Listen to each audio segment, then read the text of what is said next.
You, I wanted to say something.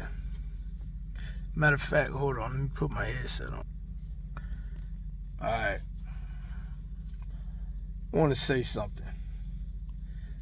You know, I recall a few months ago I seen this video when, rates was at an all-time low.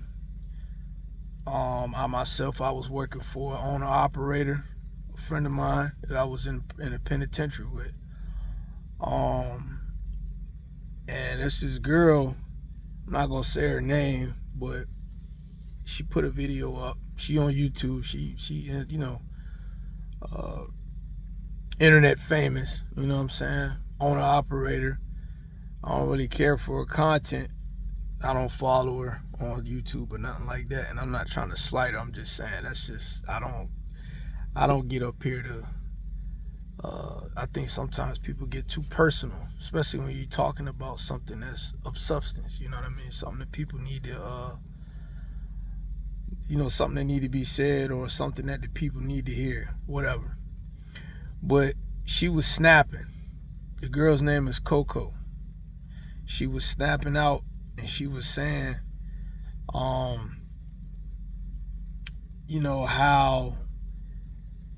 the industry is so bad. It's almost like, the people want people who are owner operators or independent contractors or whatever to go out of business. You know what I mean? And to, sell your equipment for those of you who own it and come back and work for the bigger companies. Now, I'm going to say this. You know what I mean? That is what they're trying to do. That is what they want to happen. And the brokers, they, you know what I mean? It's not a slight towards you people, but y'all are very freaking greedy. You're very greedy. I've been on the load board dealing with brokers for a couple years now. And, you guys are like, you taking too much money out of these loads. You don't want to give up the fuel surcharge. You're not being transparent. You lie, a lot of y'all. Sometimes you'll even book a load, and if you find some idiot who don't know no better, you know what I mean, they'll come right behind you and book a load for $500 less. First thing you say is, oh, that's more money for me. And, cut the other guy's nuts. I might have been already drove, 50, 60, 70 miles towards this load, and, it's gone now because some other idiot don't know no better. So anyway, the reason why I put this up here, what I got to say, I'm going to get to the point. Excuse me, because I'm a little tired. I went to school in 2018 to become a truck driver. I went to school and I chose trucking because I seen from doing moving work, which is very strenuous, by the way, in a box truck, that every truck driver that I seen pull out their wallet, they was holding some money.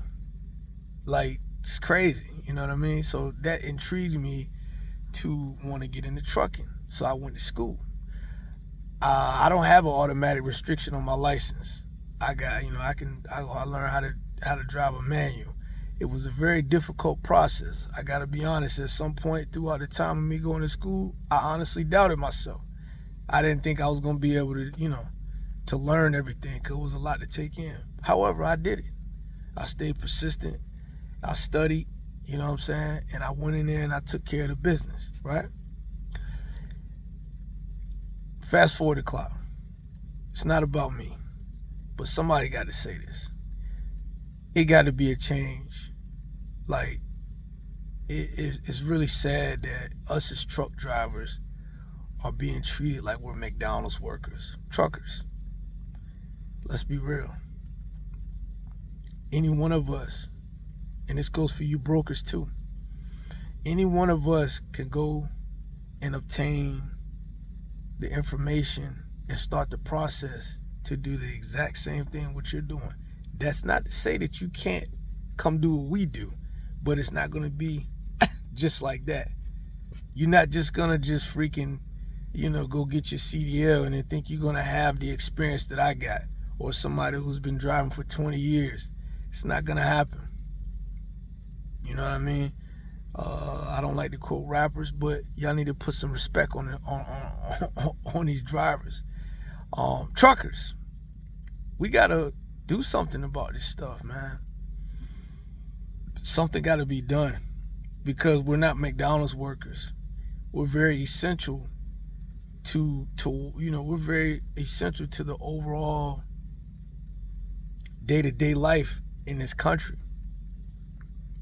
The Canadian drivers, I was so proud to see what they did.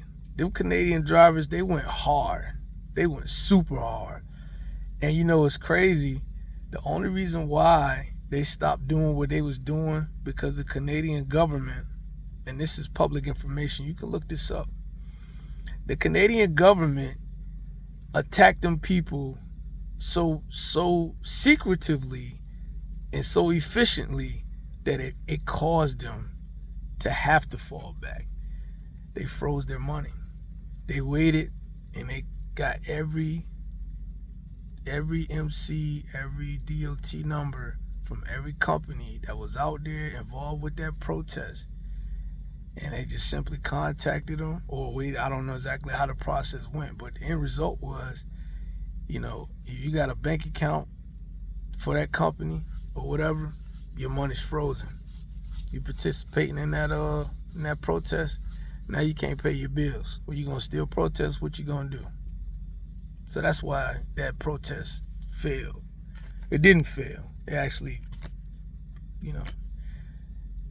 something got to give though, man. I'm not no McDonald's worker. I don't come out here on the road, and I don't think it's fair that we be out here like this for those of us who do over the road. Everybody. It's not just, it doesn't matter if you OTR, it doesn't matter if you're doing regional, it doesn't matter if you know what I mean, you pulling out of the port. If you're working for one of the local companies or whatever the case, you are an essential part of everyday living. There is nothing special about them brokers. It's nothing special about them. This trucking stuff right here, man, it ain't for everybody. I got a good friend of mine, one of my best friends. He honestly inspired me to become a trucker. Stop procrastinating. I kept saying, I'm going to go get my seat. He inspired me by he didn't talk about it. He just went on ahead and did it. And the way he exposed that he did it, he posted a picture in front of a truck with this big red envelope at Western Express, posted up in front of the truck like, yeah, I did it. You know what I mean? Like, yeah. But when I seen that, I was like, dang, he did it. I got to go do it now. He don't even drive over the road. It ain't for him. Being out here over the road and delivering his freight, sleeping in his truck, you know what I mean? It ain't for everybody.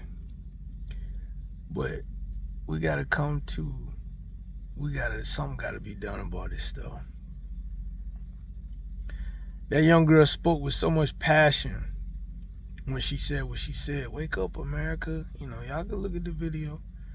I felt it because I was feeling it. When COVID was popping off, man, we was like freaking professional basketball players, or, whatever. You pick, you know what I mean? Like, yeah, man.